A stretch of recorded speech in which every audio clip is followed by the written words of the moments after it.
What's up, family? I just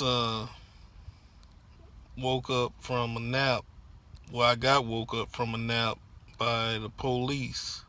Uh, a cop came and knocked on my window, and it woke me up.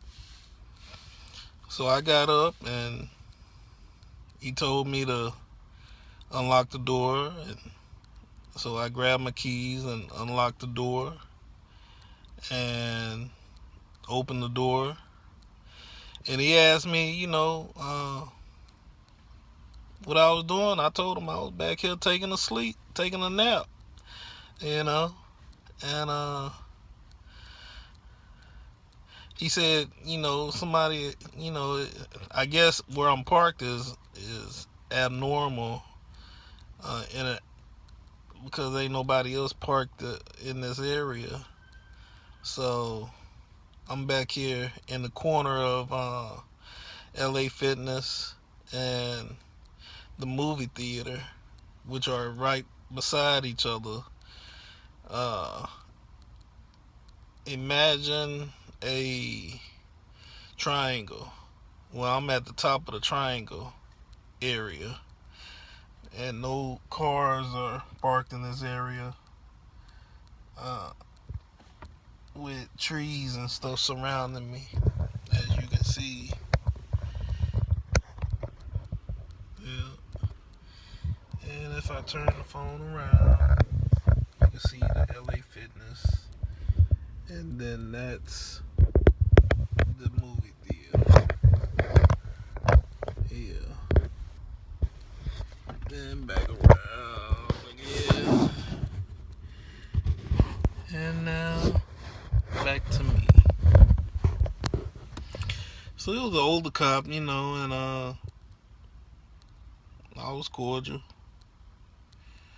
And he was cordial, nice and stuff, just curious about why I was parked back here. I told him I was taking a nap.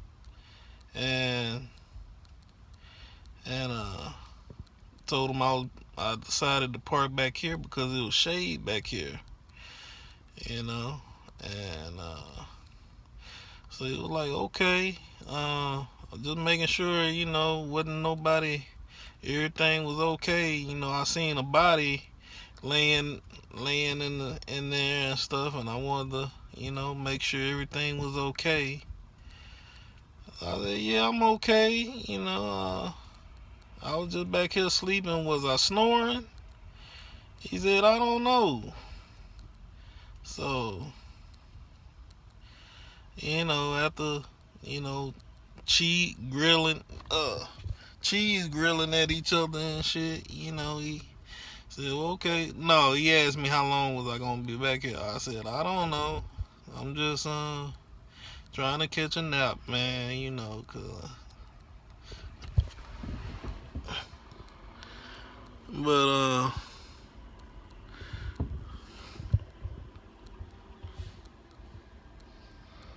hmm, so that's it. But that's life living in the truck. Oh, excuse me. Yeah, let y'all see. Get a view of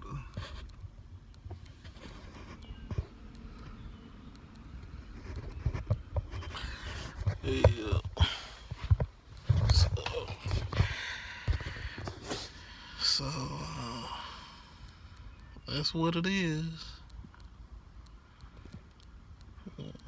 I need to trim up my beard. Y'all hear it coming over my lip.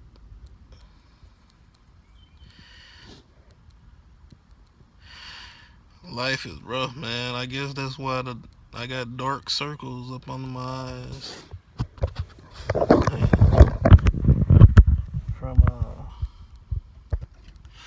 I don't know. From just living, I guess. It making me look old. Uh, trim my nails. I ain't trim my nails in a minute, but I'm just gonna grow quick. But oh yeah, I got my hair braided. As y'all can see, instead of 5 braids, I had my hair braider put in 4, 2 on each side. Yeah, she did a good job too, I think. Yeah. But I can't wait to get up out this truck. I tell you, it's hard living. It's been an experiment, but this will last after the 17th, the date that I move into my apartment. Ain't no more living in no trucks, and not in no commercial truck, and not in my personal truck. You know, I just can't do it. It's too. I mean, I've been doing it, and I am doing it, but shit, 2 years of living like this, man, is rough. It's you know, it's more difficult than it is living in a house or an apartment or something. You know, a space where you can move about and, you know, just have everything at your convenience. And it's not like I haven't had everything at my convenience for the past. You know, I've had access to the bathroom and, at different establishments, gas stations in particular, uh, shower facilities, at the truck stops, and most recently here at the gym. Well, the showers at the gym, they don't work as good as the ones you find at the truck stop. As for, well, at least the ones at the gym that I go to, the LA Fitness, and, and that's another thing I'm gonna get tough on is going to the gym more often, so I can get back into uh, competition form. Not competition form, but so I can get my physique back in tip top condition with getting my cuts and my fine on, get my fine on. Yeah. But that's what it is. Trying to stay safe, do what I need to do to preserve my life. Uh, as an example, with what just recently occurred with the police knocking on my window, this will be like let me see, how many times have it happened in the past? It happened once in Social Circle. That's when I was doing the forklift operating back in 2014, I believe. And it happened this time. That's twice. And I think it happened before. Let me see. It's happened 2 or 3 times. Yeah. This will be the second or third time it's happened where I've had a cop knock on my window and this experience right here, I would put it as a good experience on a scale of 1 to 3 or 1 to 5. I give it a 1. Now 5 being the best, I give it a 5 because the guy was cool. He was smiling and I because he saw me, having a smile and on my face. I don't know if it was more like a, hey, how you doing, officer? Showing the little teeth. Hey, how you doing, officer? No, I ain't say it like that, but hey, how you doing, officer? And they people can detect uh, gestures in your face, your facial gestures.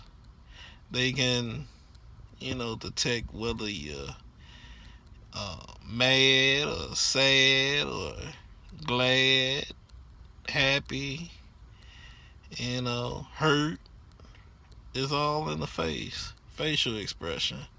Now, right now, as I'm looking at myself, as I'm recording this video, it look like I'm like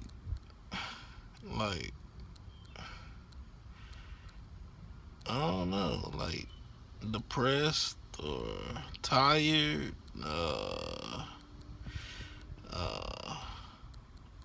Like, yeah, I guess. But I'm tired, because I haven't been getting sufficient sleep uh, due to the heat. I ain't running the engine right now like I was earlier. And I guess that's because I'm somewhat in the shade, in the shade of these trees. But if I didn't have the shade, I'd probably be running the engine, to run the AC.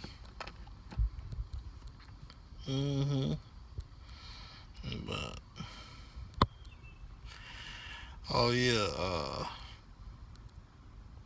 it's real sad what's happened in the past couple of days too, with these recent killings going on. People gotta be careful, man. I mean, you gotta be smart and vigilant and knowing how to respond and react, and even your every move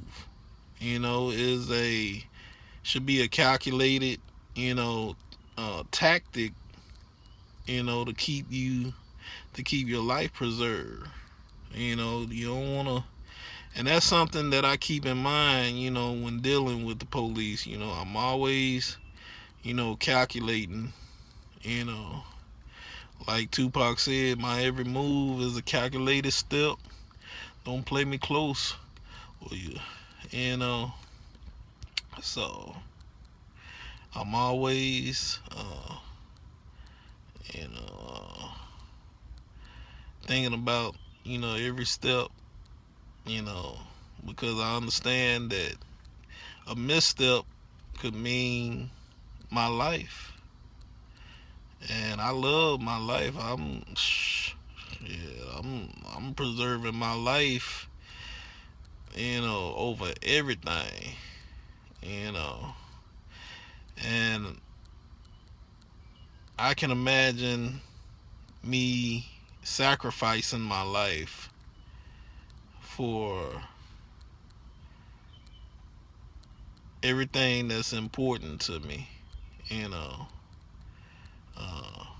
me, my son, my mother, and my siblings, my beloved family, my uh, family, intermediate family, my cousins and aunts and uncles and friends. Everything is decided. You know, everything is decided. Yeah. So y'all see my gray hairs? I used to try to pick them out, but it got to the point to where for every one I picked out, it's like two or three of them grew in another spot. So it got to the point to where I stopped trying to pick them jokers out. You know, so and I was told by my hair braider, which I will tag in this video, that I should consider dyeing my hair, I guess, to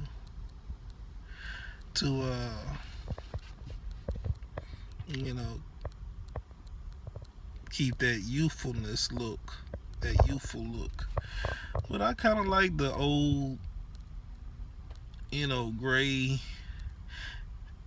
gray-haired youth, wise look.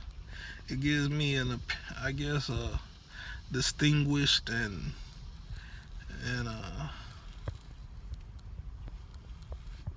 distinguished look.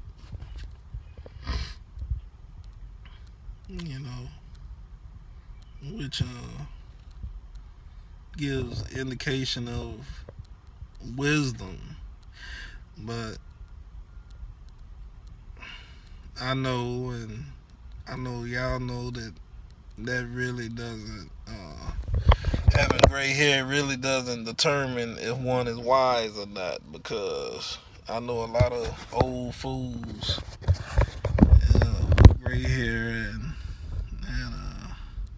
so I don't know. I don't know what the purpose, why God decided to make the color of your hair go gray when at a certain period in time in your life. Then again, I got family. I got some cousins who no, as a matter of fact, my nephew. Shout out to nephew Island.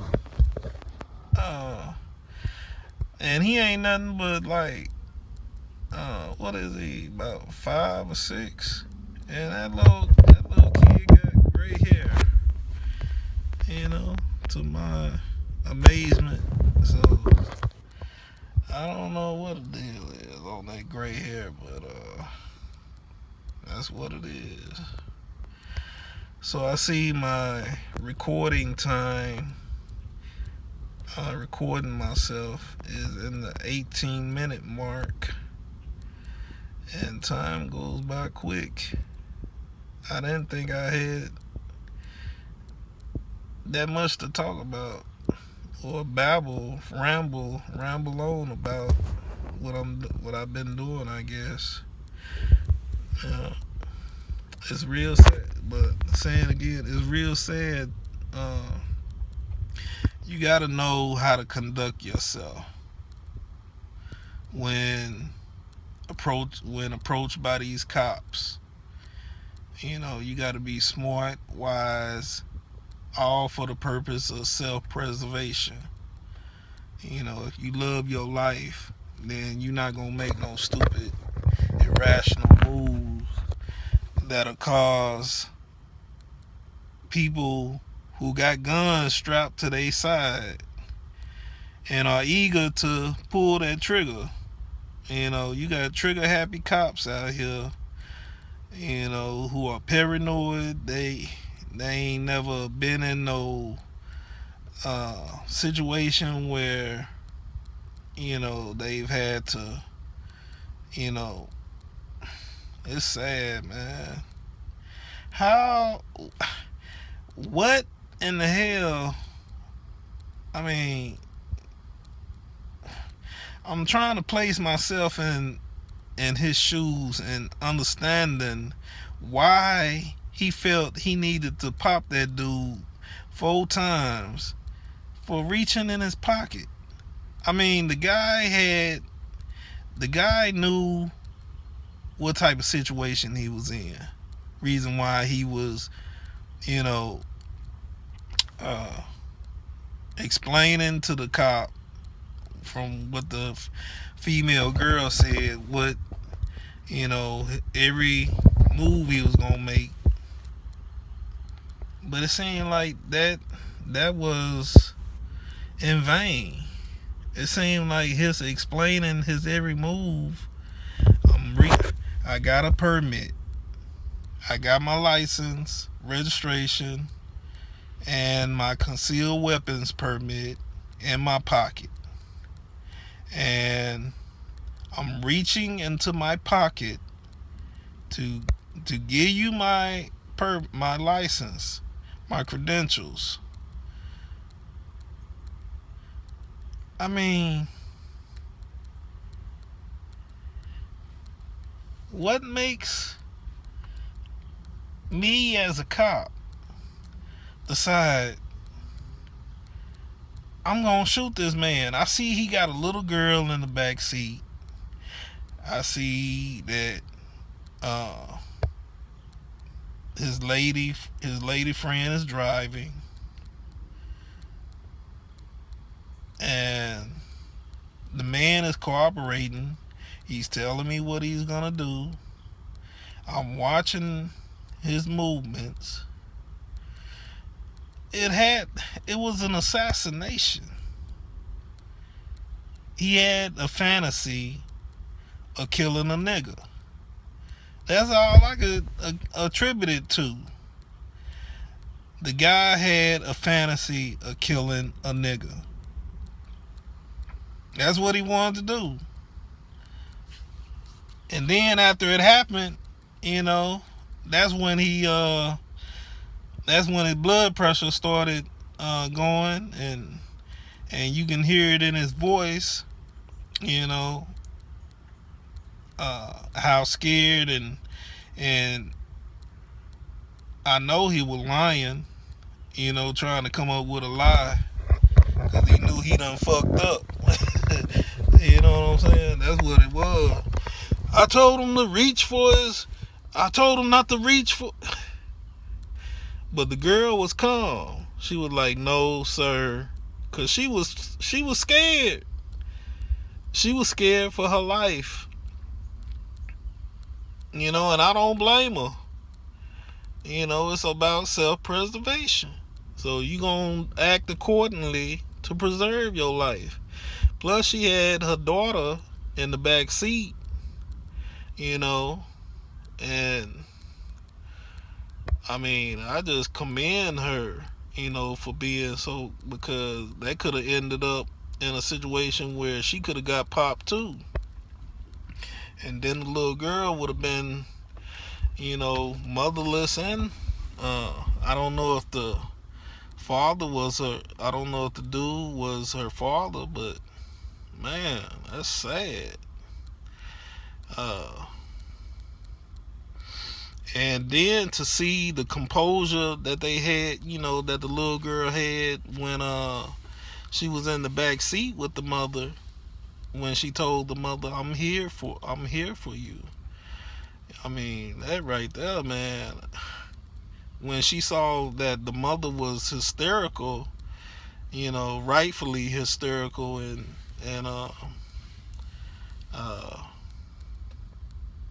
grieving for the death of her friend and stuff. I mean, it's sad, man. It's a it lets me know what age and time we're in. When if you believe in God, you know what I'm saying. I mean, You have to believe that his Bible is real and it's a history book. Those people were real. So, and all the prophecies spoken throughout the book are prophecies that are coming, that have come to pass, that are coming to pass, and and looking at the times that we in, is telling that we in the days or we close and near to the days of tribulation. So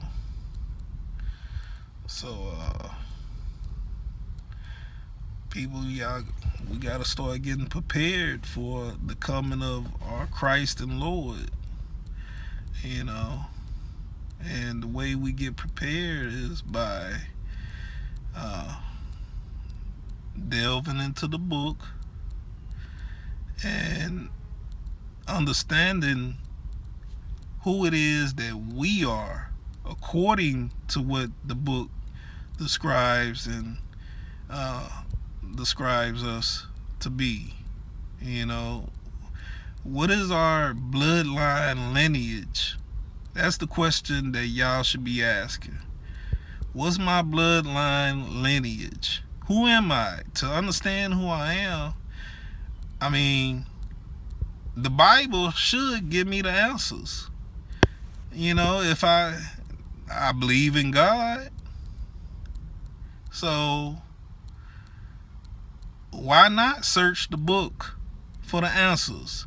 If you believe that he is the all-powerful, the almighty,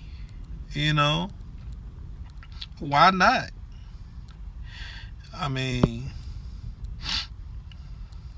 it only makes sense, to search the book for the answers. And he tells us to search the book for the answers, the mysteries of life.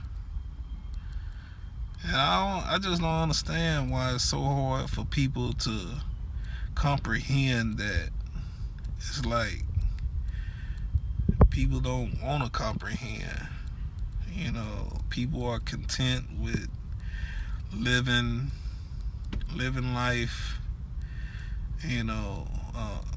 contrary to what they read in the book, contrary to what God says he wants us to live like in the book.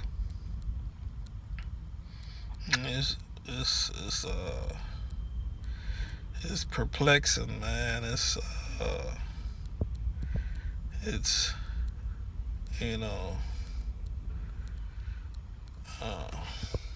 to say the least perplexing. So I guess I'm gonna go on and log off and get back to being by myself again. I thought I'd record a video to document and record life experience, and have something to look back on 5, 10, 20 years from now. Hopefully, if I'm blessed to live that long, so yeah. I'm considering trimming my beard down too, because it does make me look a little bit I do appreciate my youthful look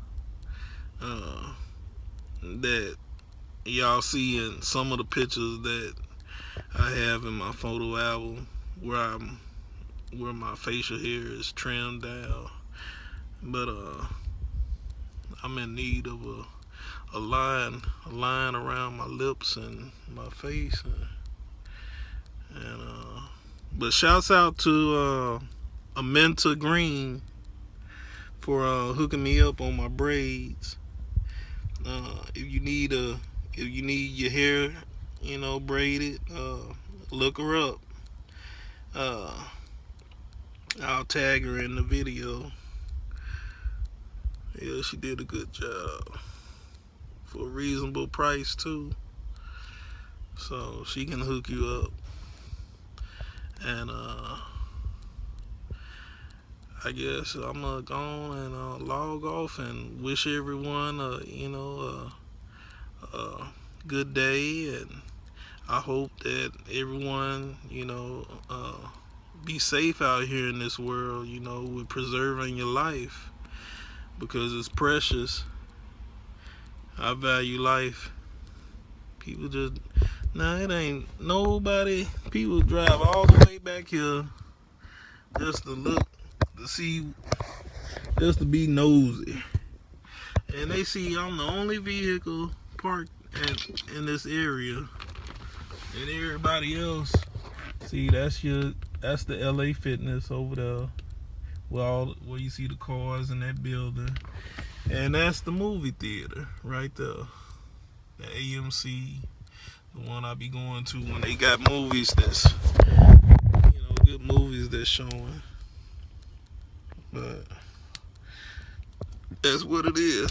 Hey, my name is Aubrey Deloney, son of Lindsay Deloney, and grandson of Lindsay and Dorothy Deloney, and my mother Ladoris, and my father Marco. And I won't go into naming all of my siblings and all, but I have love for everybody, and I hope everyone take care of themselves, and that's what it is. So peace out, fam. Shalom. Peace in Jesus' name. All right.